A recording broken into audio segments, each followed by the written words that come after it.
시장의 잔주름까지 들여다보는 시간입니다. 시장 클로즈업. 자, 오늘은 시황맨의 시장 타파가 준비된 시간이죠. 이분과 함께 이야기를 나눠볼 겁니다. 블로크 이동훈 대표 모셨습니다. 어서 오세요. 예, 안녕하세요. 네.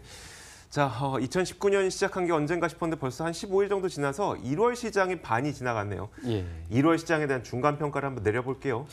예, 우리가 이제 우리 증시뿐만 아니라 해외 증시 같이 네. 봐야 되는데, 그러니까 작년도 하반기부터 우리가 구간을 좀 나눠서 볼 필요가 있습니다. 그러니까 작년도 하반기에는 신흥시장 부진하고 미국만 올라갔다가, 그러니까 10월 정도 됐을 때 이제 같이 하라 그랬다가, 네. 그 이후에 미국은 하락하고 신흥시장은 버티고, 그러다가 지금 이제 같이 올라가는 그런 형태가 되고 있거든요. 지금 무슨 얘기가 지금 중요한 거냐면, 우리나라를 비롯해서 신흥시장하고 미국하고 같은 방향으로 움직인 적이 별로 없었어요. 작년도 하반기 이후에는. 네. 그러니까 같이 빠진 10월을 제외하고는 사실 따로따로 움직이는 형태가 됐었거든요. 근데 지금 같이 올라가고 있다는 것은 같이 고민하던 것들이 해소가 됐다라는 건데, 뭐 우리가 지금 알고 있다시피 이제 미국의 금리 인상이 좀 지연된다라는 점, 또는 이제 마무리가 됐다라는 기대감이 좀 나오고 있고, 미중 간의 이제 무역 협상이 사실상 어떤 형태가 됐든 타결이 되지 않겠느냐 이런 기대감이 나오고 있거든요. 그래서 시장의 발목을 잡았던 무역 협상 큰 줄기였고, 그다음에 이제 금리 부분은 특히 신흥시장의 압박을 받던 요인이었는데, 이 부분이 이제 해소가 되다 보니까 시장에서는 이제 둘 다 올라가도 좋겠다 이런 어떤 흐름에서 이제 둘 다 반등이 나오는 것 같습니다. 다만 이제 단기적으로 본다라면 내일 새벽에 우리가 결과를 보게 될 브렉시트 표결, 네네. 다음에 이제 셧다운이 또 언제 끝날지 이제 모르는 상황이잖아요. 오늘 또 트럼프 대통령이 백악관 만찬을 하는데 햄버거 잔뜩 갖다 놨다고 그러더라고요. 그래서 그래요? 셧다운 때문에 우리 햄버거 먹어야 된다라고 이런 보여주기식도 지금 하고 있는 상황이거든요. 그래서 이런 부분들, 그다음에 이제 또 미국 기업들의 실적, 오늘 뭐 셔테이프 시티그룹이 잘 끊긴 했습니다만은 어쨌든 미국 기업들에 대한 실적 발표 이런 내용들이 아직 남아있기 때문에 이제 완전하게 계속해서 위로 올라간다라기보다는 뭐 아직은 조금 등락은 반복되시겠지만 큰 흐름상으로는 이제 반등 나올 가능성이 좀 더 높다 이렇게 봐야겠습니다. 일단 전 세계가 같이 고민하고 있었던 부분이 조금씩 해소되고 있기 때문에 뭐 이머징이건 선진국이건 함께 반등하고 있는 모양새가 나타나고 있다고 평가를 해주신 거예요. 예. 다만 아직은 좀 변동성은 남아있을 수 있다고 전망을 해주신 거고. 그렇다면 우리 증시는 어떨까요? 이거 우리 증시에 대해서 이 외국인들의 매수세가 들어오고 일단 우리 오늘 시장에서도 외국인 기관의 동반 매수세가 양시장으로 들어오다 보니까 이거 예. 바이코리아 나오나 이런 기대감이 있거든요. 어떻습니까? 예. 사실 오늘 외국인 투자자들은 좀 신중한 편입니다. 네. 그러니까 현재 외국인들 매수가 이 시각 현재 277억 원 정도밖에 안 되거든요. 그러니까 네. 지수 지수 올라간 거에 비하면은 상당히 좀 아쉽죠. 만약에 오늘 외국인들까지 순매수로 나왔다면 지금까지도 아마 플러스 30포인트 이상까지는 유지가 됐을 것 같은데, 그러니까 외국인 투자자들은 오늘은 좀 신중한 편이고요. 오늘은 이제 아침에 나왔던 이재용 부회장의 발언이 좀 시장을 끌어올렸던 것 같습니다. 네. 뭐 반도체 실적 그렇게 나쁘지는 않을 것 같다. 우려했던 것만큼 나오지 않을 것 같다라고 발언을 하면서 삼성전자, SK하이닉스가 올라가고 코스닥의 장비주들이 급등하면서 지수를 끌어올린 거거든요. 그러니까 이 요인을 제외하고 외국인들을 본다라면 매수 기조는 이제 유지가 되고 있고요. 특히 오늘까지 5거래일 연속 순매수인데 작년도 8월 이후에 처음이거든요. 네. 처음으로 5거래일 연속해서 순매수가 들어오고 있다는 것은 외국인들의 의미 있는 변화가 나오고 있다는 거고요. 지금 이제 차트 나가고 있는 게 위에 이제 파란색 선으로 보고 계신 건 수량 기준. 네. 그러니까 중소형주 포함을 해서 그러니까 주식 수로만 따져보는 거고요. 아래 빨간색 선으로 보고 계신 게 이제 금액 기준으로만 보고 계신데, 수량 기준은 사실 작년도 10월을 제외하고는 수량의 변화가 거의 없습니다. 그러니까 중소형주 별로 팔지 않았고 최근 들어서 채워놓은 거 제외하고는 거의 이제 일관되게 유지가 되고 있는데, 금액으로는 엄청나게 떨어졌죠. 그러니까 대형주 집중적으로 팔았다는 얘기인데, 최근에 올라오는 과정에서도 최근에 한 9천억 원 정도 순매수돼 있는데 그중에 한 7,500억 정도가 삼성전자, SK하이닉스 두 종목에 집중돼 있거든요. 그래서 외국인 투자자들은 그동안에 많이 빠져있던 뭐 실적의 우려감이라든가 이런 것들에 의해서 많이 빠져있던 종목들 중심으로 작년도에 어떤 악재 요인이 하락이 되다 보니까 대형주 중심으로 일단 채워놓고 가는 그런 흐름이 나오고 있는 거고, 이런 흐름은 지금 주가가 반등하고 있는 요인이 당장 훼손되고 있는 게 아니거든요. 여기에 대해 북한과의 관계 개선까지 더해지고 있기 때문에 외국인들의 순매수는 숨고르기 정도는 진행이 되겠지만 이제 매수 기조 자체는 좀 완만하게 유지될 가능성이 높지 않나 이렇게 봐야겠습니다. 말씀하시는 거 들어보니까 그 외국인들이 매수를 결정했던 이유가 우리나라가 매력적이어서라기보다는 지금까지 우리나라 시장에 있는 대형, 그러니까 우리 시장의 자금이 빠졌던 거잖아요. 그러니까 패시브 자금이 빠졌던 거잖아요. 예. 그 자금이 들어오는 걸로 해석하고 계시는 것 같아서 그러면 앞으로의 그 주가 상승 가능성 아니요. 그렇지 않고요. 그러니까 지금 않아요. 우리나라가 좀 잘 봐야 되는 게 작년도에 많이 하락했던 이유 중에 하나가 우리나라가 수출 비중이 상당히 높잖아요. 네네. 그러니까 무역 갈등이라는 국면 자체는 우리나라 입장에서는 치명적인 상황이 될 수 있거든요. 네. 근데 이런 부분들이 완화가 됐을 때 전 세계적으로 지배력이 높은 기업들이 우리나라에 이제 많이 네네. 포진돼 있죠. 그러니까 근데 그 중에서도 유난하게 쌌던 게 SK하이닉스라든가 삼성전자가 낙폭 네. 유난히 컸거든요. 그래서 이런 종목들에 대해서 이제 우선적으로 들어오는 거라고 볼 때 뭐 우리나라가 좀 매력이 있다라는 측면도 봐야 되겠습니다. 네, 알겠습니다. 자, 이제 종목별로 한번 살펴보도록 할게요. 그 최근 들어서 면세점 관련주들이 특히 어제 시장에 꽤 많이 올랐었고요. 화장품 관련주는 또 오늘 시장에서도 좀 오르는 모습이 나타나고 있고, 자, 이런 종목들 과연 얼만큼 더 갈 수 있을까? 이제 기대감이 더 이어질 수 있을지에 대한 궁금증이 있는 게 중국 경기에 대한 우려가 있다면서요. 그러니까 제조업 예. 경기도 최근 들어서 지표가 안 좋게 나타나고 있고, 그런데 이게 이 기대감이 계속 갈 수 있을까요?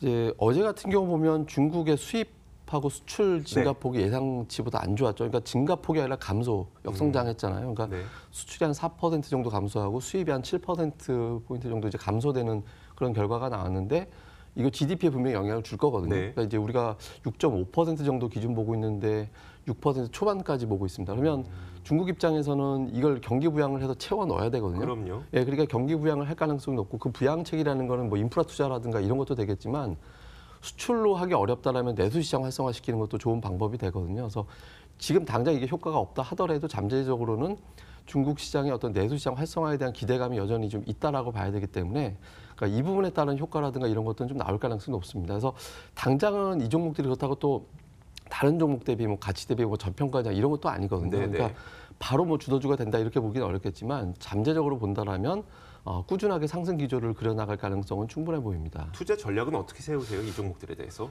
지금으로서는 화장품 관련주라든가 뭐 엔터 관련주라든가 이런 종목들이 상대적으로 좀 선전을 했었거든요. 작년도 네. 3분기 같은 경우에. 그러니까 시차는 좀 있을 겁니다. 그러니까 최근에 좀 낙폭주들이 더 우선적으로 올라가는 경향이 좀 있으니까. 그러니까 좀 느긋한 관점에서 본다라면 일부 화장품 관련주들에 대해서는 뭐 선별적으로 좀 매수 기조 유지해 볼 만한 것 같습니다. 하지만 좀 오래 기다리는 것도 생각은 해야 된다는 거죠. 예, 그러니까 지금 눈앞에 본다라면 오늘 같이 낙폭과대주들이 강하게 반등하고 있거든요. 그래서 이런 흐름을 감안해 볼 때 좀 느긋하게 볼 필요는 있는 것 같습니다. 알겠습니다. 자, 미디어 콘텐츠 관련주도 한번 살펴보겠습니다. 전 이 내용을 보고 이게 진짜 사실인가 아니면 누가 만들어낸 말인가 싶었는데 그 아기상어라는 노래 있잖아요. 아기상어 뚜루루 아마 이거 다들 아실 텐데 이게 빌보드에 진입했다는 이야기가 있어요. 저는 처음에 장난인 줄 알았는데 진짜더라고요.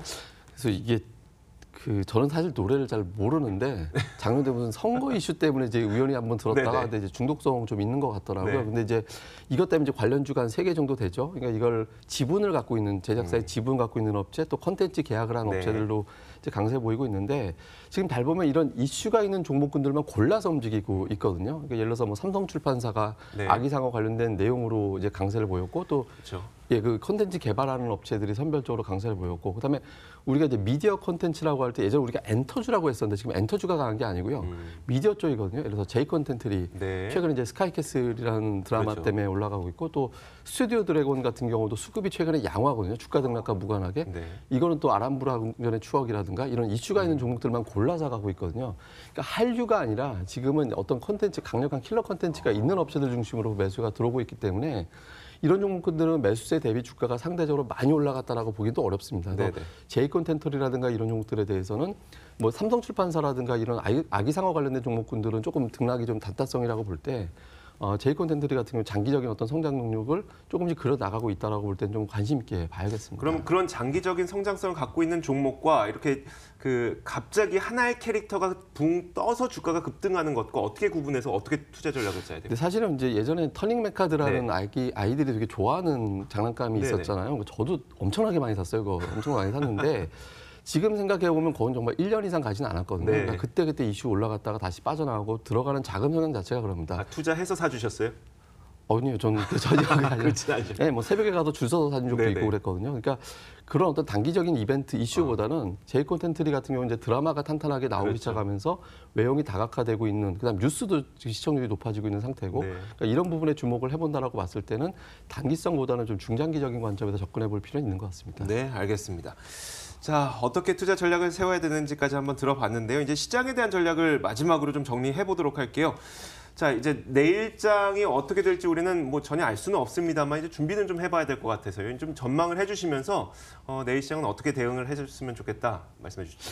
예, 오늘 잘 보면 상승하는 종목은 상당히 많이 오르고요. 네. 아닌 종목들은 상승폭이 애매합니다. 그러니까 예를 들어서 뭐 오늘 전차 군단 강하거든요. 네, 그렇죠. 수출주죠. 그러니까 뭐 무역 갈등에 대한 기대감, 그다음에 글로벌 경기 우려감이 해소가 되고 있다라는 거거든요. 근데 이후에는 시장이 극심한 차별화 가능성이 높습니다. 그러니까 다 올라가는 관점이 아니라 골라서 올라가는 형태가 되길 가능성이 높거든요. 그래서 수급이 뒷받침되는 종목군들, 최근에 기관 외국인들이 많이 사놓은 종목군들, 뭐 미디어라든가 5G 관련주라든가 이런 종목군들의 매수세가 상대적으로 강하고요. 그다음에 대형 IT주들도 아직까지는 수급이 뒷받침되고 있거든요. 그래서 이런 종목군들로 선별적으로 눌림시 공략해 나가는 전략이 필요해 보입니다. 네, 알겠습니다. 자, 이렇게 저희가 시장에 대한 글로벌 시장도 한번 짚어봤고요. 종목별로도 어떻게 투자 전략을 짜야 되는지 살펴봤습니다. 지금까지 시황맨의 시장 타파 블로크 이동훈 대표와 함께 이야기 나눠봤습니다. 고맙습니다. 자, 저희 탐나는 주식 2PM도 여기서 인사를 드릴 겁니다. 내일 같은 시간에 찾아뵐 테니까요. 내일도 많은 시청 부탁드리도록 하겠습니다. 시청해주신 여러분 고맙습니다.